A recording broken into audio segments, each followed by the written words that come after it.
We know it's too early, but we're doing this anyway. You are Locked On Yankees, your daily New York Yankees podcast. Part of the Locked On Podcast Network, your team every day.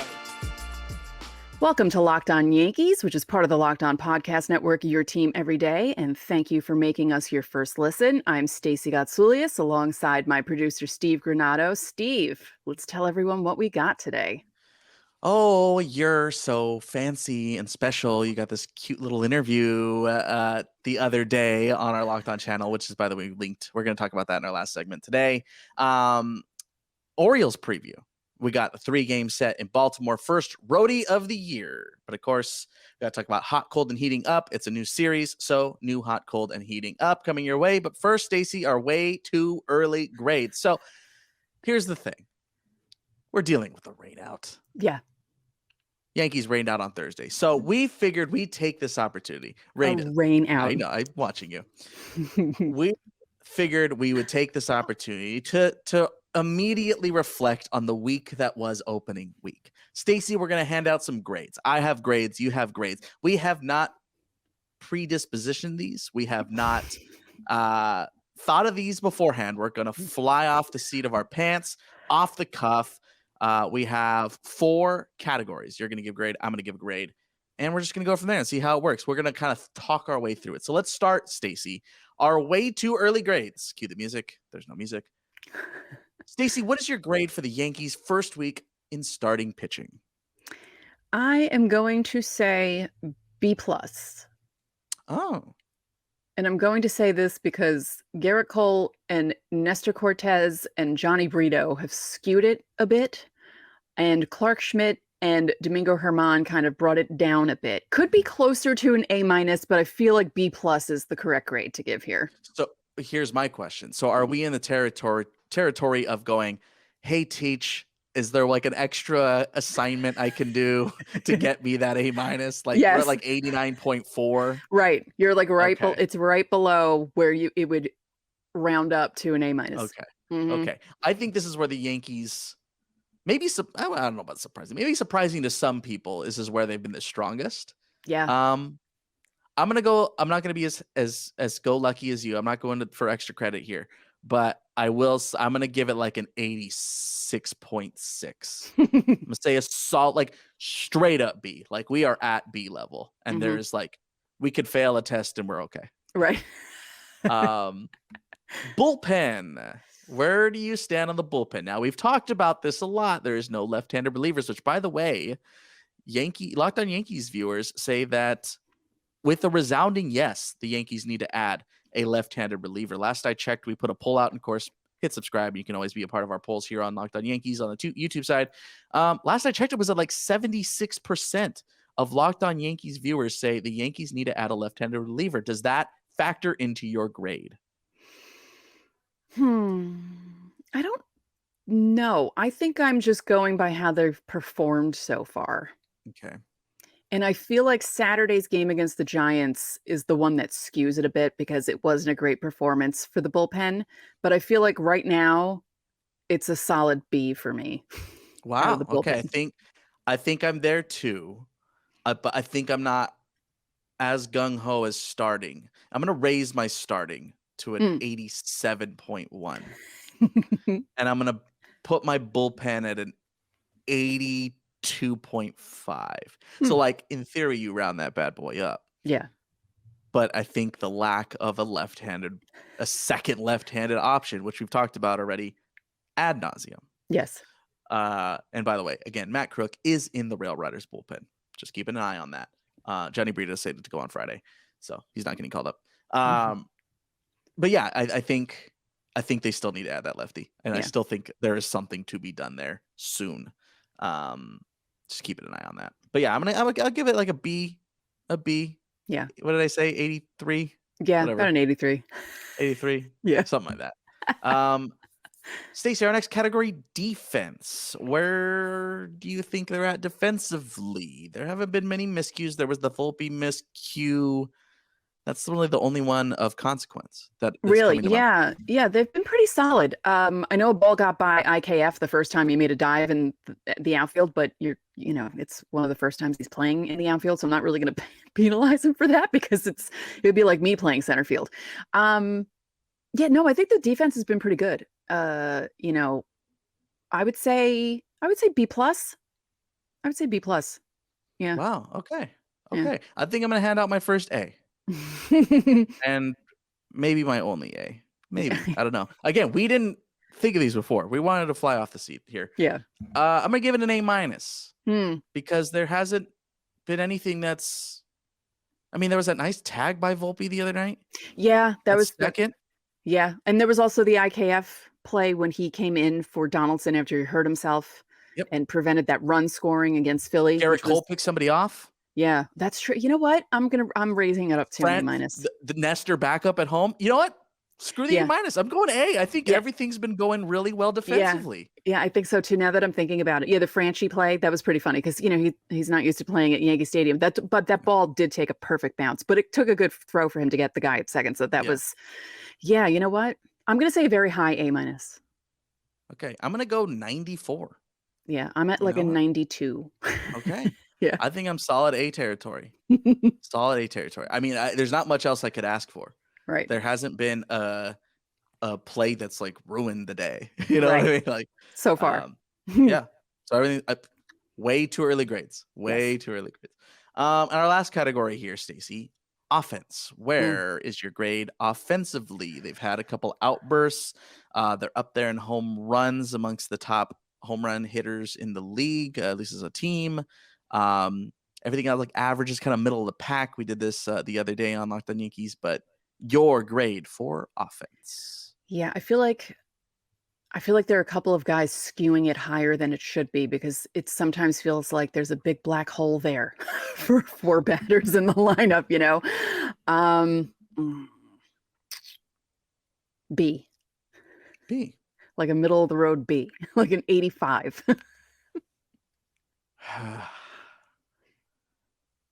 But like I said, there are a couple guys really skewing it higher than it. Yeah. I'm going to go B minus. They've done enough. Right.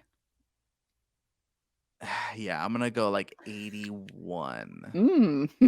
81. There's guys that haven't been getting it going. I'm not knocking Volpe, but he hasn't got it going yet. Donaldson obviously hasn't got it going yet. It's top heavy. Yeah, very top heavy. Very top heavy. Yeah, it's almost, it's kind of like you get through those first 4 batters and then it's like, oh. You know what? For fun, Stacey, because none of this matters. Right. I'm going to say C+. Ooh.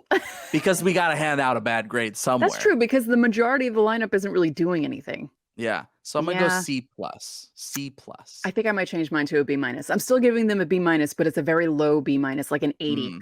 Like you can't miss a homework assignment. Exactly. Or else you're going down to a C+. Yes. Okay. Well, give us your grades, by the way, in the comments here on the YouTube side. If you're on our audio side, come on over to the YouTube side. It's a whole bunch of fun over here. Put your comments, put your grades, starting pitching, bullpen, defense, and offense. Let us know down in the comment section. Stacey, final segment or final thing here in this first segment, hot, cold, and heating up. The segment that is taking over the world and everybody loves already. We're going to be doing this at the start. Everybody loves it. No one said a word. We're going to be doing this at the start of every series moving this season, moving forward. So, Stacey, hot, cold, and heating up. Who is hot? Okay. We've mentioned it already. Glaber. I mean, he's the hottest player on the team offensively. You could say Cole's the hottest pitcher. Glaber's the hottest hitter. His batting line, this cracks me up. And yes, it's way too early to get excited about this, but 421, 560. His on-base percentage is 560, which some guys would be happy to have that as their slugging. His slugging is 789. He's hit 2 home runs, driven in 6 runs. He's stolen 5 bases, and he's walked 6 times.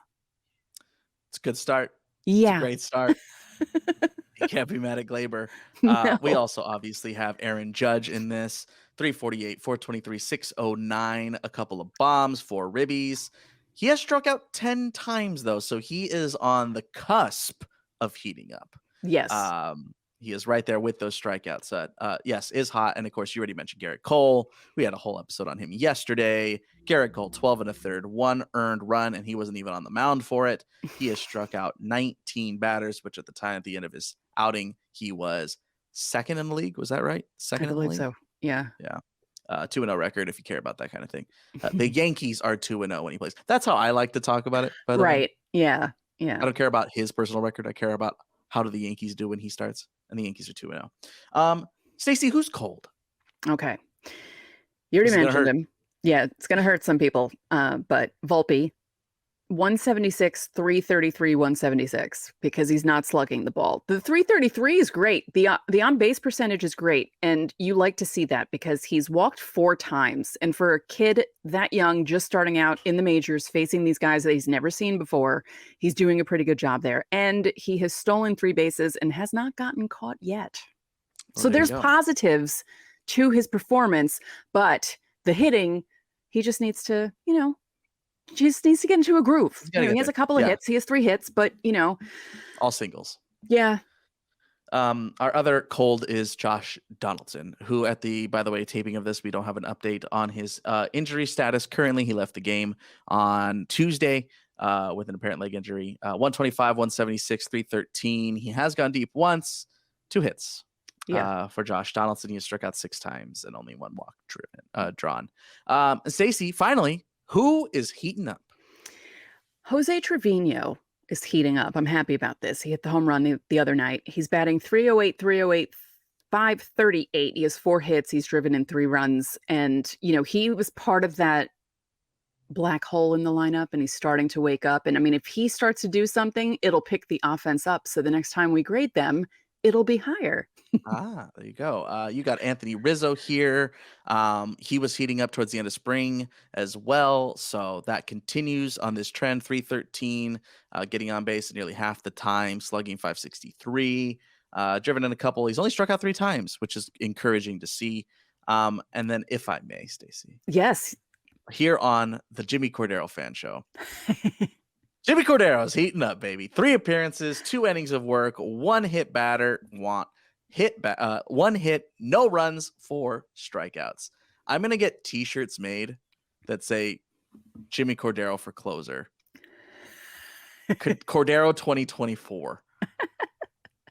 I'm a fan, and you have to wear that sleeve up when you wear that shirt. So I'm going to make it. I don't know. I'm on the hype train. I'm Jimmy Cordero's biggest fan, clearly. Whatever. Coming up in our next segment, a preview of the Orioles series, which starts here on Friday. So stick around.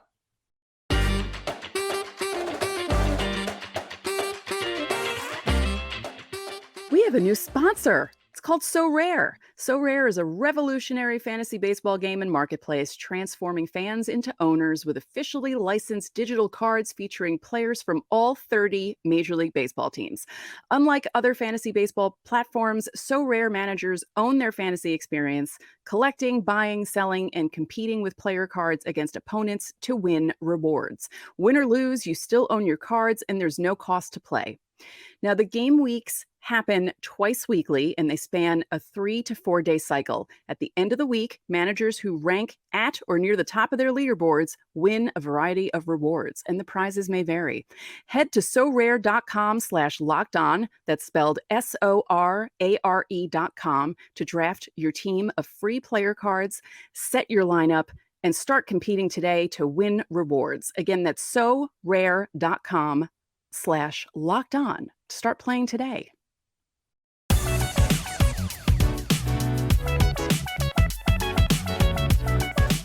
Back here for our second segment, Locked On Yankees, preview of the Orioles series. So again, they were rained out on Thursday, Stacey. Getting ready to go on Friday afternoon, 3:00 first pitch. Who is going to be on the bump? Yankees.com says TBD is pitching for the Yankees, but we said on Thursday's show that Aaron Boone said Clark Schmidt was going to start, but it's not official yet. So I don't feel comfortable saying he's definitely going to start because he's not listed. But whoever is pitching on Friday is facing Dean Kramer. Kramer, along with everyone else who pitched for the Orioles in Fenway to open up the season, had an issue. He only lasted 3 1/3 innings, gave up 5 runs on 6 hits. The balls were flying out of Fenway opening weekend. It was kind of crazy. Even Alex Cora said something about, are the balls juiced again? Because something weird is happening here. And I'd like to say to Alex Cora, no, it's just that your pitching staff is terrible. Just kidding. I mean, there's some holes in that. There's a lot to be said about that starting rotation right now. Little thin right now in Boston. Yeah. It's all right. They'll figure it out. How you feeling? I know you said on Thursday you're feeling a little iffy about Clark Schmidt. Yeah. He I can't. mean, it's just one outing. It is. It's one outing. It was just, he looked good when he was striking guys out, but I feel like he still doesn't have that that closing pitch that can really constantly get like a put away pitch. And it almost felt not quite like watching Phil Hughes again, but it almost felt like watching Phil Hughes again, which was It's giving Phil Hughes. so frustrating. Saturday, Nestor versus Cole Irvin, former Oakland A. Yes. Now, Cortez, 5 innings, 7 hits, only 1 run, 3 Ks in his first outing. Irvin also had an issue at Fenway. He at least lasted 4 innings, but he gave up 6 runs on 8 hits in his outing against the Red Sox. There was a lot of scoring on both sides in all those games. Yeah, so we're talking about the Baltimore offense is red hot to start the year. Yeah. So Nestor, we were encouraged at the end of spring. Pretty encouraging, working around a couple of hits in his first outing. Trying to put the spoil party on in Baltimore, who obviously are opening up their first weekend of the year at home. Yeah, it was last year, right? He had a game during that opening. Was it the opening series where he struck out 12? And it was unbelievable. In only set up everything for him last year. Yeah, it was like, what? So, and he pitched for them at one point too. So yeah, it's maybe he's comfortable at Camden Yards. So that could be something. Yeah, we'll see. And then our final matchup, no starter named just yet as of recording for Baltimore. But the big question mark, Domingo Germán on the mound. How you feeling about Domingo heading into Sunday's game? He's similar to Clark Schmidt because if you look at the numbers from his outing, 4 2/3 innings, not great. 4 hits, fine. But the 4 runs, because he gave up the home runs, not great also. But no walks and 8 strikeouts. Those numbers are great, especially it was the mistakes. And he just tends to make those mistakes. And it's almost like Schmidt, where he doesn't have that. I don't know if he's not comfortable with his put away pitch, because the 8 strikeouts would tell you that he does have something. It's the cookies. It was the 2 cookies he gave up to who was it? Schwarber. Schwarber and Marsh. There were like 92, 93 4-seamers up and away. Yeah. So yeah, it's just those cookies. It's just those cookies he needs to stay away from. You can't get away with those pitches in the major leagues anymore, especially to a hitter like Kyle Schwarber. And hey, let's be fair, a hitter like Brandon Marsh. Right. So yes, those cookies cannot be served fresh anymore, if you will. So we'll see. That's what I'm watching for Domingo, to see if he's able to kind of, if that means anything. Right. Right. But I mean, 0 walks to 8 strikeouts is encouraging. And, like his overall numbers, that one good year that he had, everyone looks to the record, and you can't really look to the record, because if you looked at his ERA, it was above a 4, even though he had 18 wins. He had a lot of wins, but it was really because the team was helping him out. So, but again, he's the 8th starter. What did we joke the other day? 8th. We Johnny Brito supplanted. Yeah.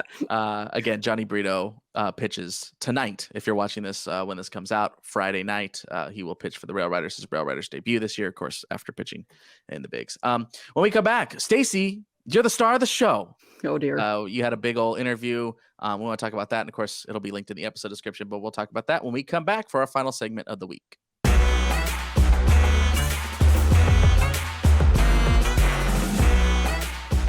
The NBA playoffs are almost here, and now is the perfect time to download FanDuel, America's #1 sportsbook, because new customers get a no-sweat first bet up to $1,000. That's bonus bets back if your first bet doesn't win. Just download the FanDuel Sportsbook app. It's safe, secure, and super easy to use.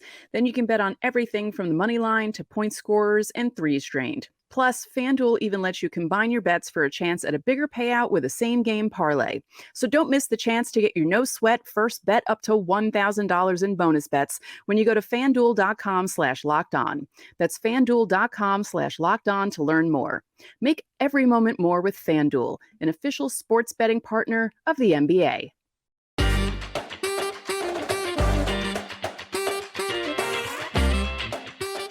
Final segment of the week here on Locked On Yankees. Stacey, you were in a super cool little interviewee thingy, again linked in the episode description. What was that like? What's this kind of new initiative that Locked On is starting to do? Yeah, I was honored that they asked me to do this. It's called Paving the Way, and it shines a spotlight on the hosts that come from different backgrounds. And I think there's been 3 or 4 of these interviews so far. And yeah, I was a nervous wreck, which was really fun. And I told them that. I said, by the way, I'm sweating right now while you're interviewing me. So just, be nice. But it was very lovely. And we had a nice conversation. And they asked me questions about how I got started and, my childhood and how I became a Yankee fan. And, a lot of people know that story. If you've followed me on Twitter, if you know the show from the beginning, I talk about my dad all the time. He's why I became the crazy Yankee fan that I am. And he's the reason why I do this today. But it was a really nice experience. And it's, it was, I can't believe they asked me to do it. It was just really strange, being asked questions like I was a like I was a celebrity, like, well, how did you get your start? And I was like, what? It was strange to me, but it was nice. Well, I was just upset that you didn't bring me up. I I know. can't believe you didn't bring me up. That was I pretty know rude of you. they didn't ask, but no, they asked some, interesting questions about college and what I went to school for. And, I graduated with a broadcasting degree. I just, this is the first time I'm really using it all these years later. So, Yeah. I didn't realize that you had a broadcasting degree because I do too, obviously. yeah. Yeah. Graduated with a broadcasting degree from the State University of New York at Oswego. I chose it because of Steve Levy and Linda Cohn of ESPN, because if you grew up in the 80s and 90s, especially in the 90s, and you wanted to become a sportscaster, you watched ESPN all the time. And I annoyed my college roommate to the point where she wanted to throw me out a window because she was an education major. Oswego was an education school first. Like, they were actually an education college when it was established in 1861, and then it branched out. And she had like 8 o'clock classes nearly every day of the week. And communication majors, we were like rolling into class at like 10:10 every, Monday through. So I was up watching the Feel Good Edition with Craig Kilborn and Carl Ravitch at 2:30 in the morning, and she'd be trying to sleep, getting annoyed with me taking notes. I took notes. I taped Sports Center. I watched everything they did. I liked that they were able to show their personalities on ESPN, and that kind of shaped me into the crazy person I am today. So yeah, That's so ESPN's weird fault. because, like, obviously there's an age gap between us. It's not like an insane age gap or anything, but I think there's enough of an age gap to where I don't know what it was. I didn't watch a lot of ESPN. And it's not like, I'm 30, so it's not like I'm like 18 or anything here where I grew up in the digital age only. So I Yeah. have that mix of like knowing what it was like before and what it's like after, as I always call myself, dirty millennial. But yeah, I didn't have that. And I remember this is so stupid and so pointless, but hey, it's the last segment of the week, so who cares? But there was, I think it was 5th or 6th grade.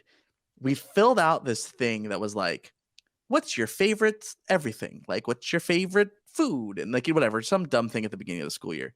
And it said, what's your favorite TV show? And I remember I wrote like, Hey Arnold, or like whatever Nickelodeon cartoon. Yeah. All my friends wrote Sports Center. Oh, that's funny. And I was like, oh, like, oops. Like, wait, am I supposed to be like watching this? I also remember that in that exact same thing, this just hadn't clicked to me because I was a stupid 11-year-old or whatever. There was like, name one thing you hate. And everybody wrote homework. And me being the total nerd, I didn't write homework. I wrote cocky baseball players. Oh, that's so funny. And now like cocky baseball players are like my favorite thing on the planet. Yeah. They're just like Fernando Tatis Jr. and like everyone who just throws a bat everywhere and like Oh, Trey yeah. Turner. Like, yeah, those are my favorite people on the planet. But yeah, what a nerd, like what a dweeb answer. Like, I don't like cocky baseball players.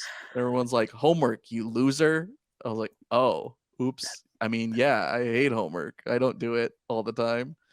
Anyway, look That's where so it got funny. me. Yeah. Look where we are. But yeah, go check that out. I watched it. It's very cool, very fun. It is on our YouTube channel. So again, it'll be linked in the episode description. We want to thank you, of course, for making Locked On Yankees your first listen. You can also check out Locked On Fantasy Baseball. Matt and Dom are going to help you win your league. I promise you that. Best fantasy strategies there. You can find it everywhere, including YouTube, part of the Locked On Podcast Network, your team every day. I'm Steve Granado. And I'm Stacey Gotsoulias, and we'll see you next week.